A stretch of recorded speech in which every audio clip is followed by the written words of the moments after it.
Hey guys, it's Tom and Jeremy with Tractor Tools Direct. We just got done tedding and spreading the field here, and we thought we'd share with you guys how to go from tedder to a rake on the TS100 belt rake.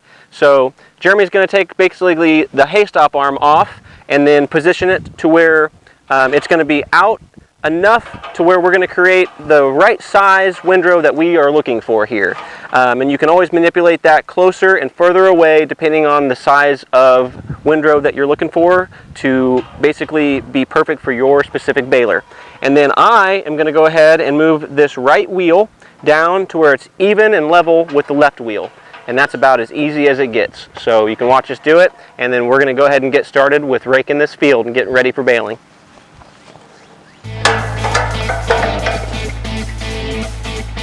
Looking good. All right. Hey guys, it's Tom from Tractor Tools Direct. Be sure to like, comment, subscribe, check out our Facebook forum, and comment on any topics you'd like for us to cover in the future.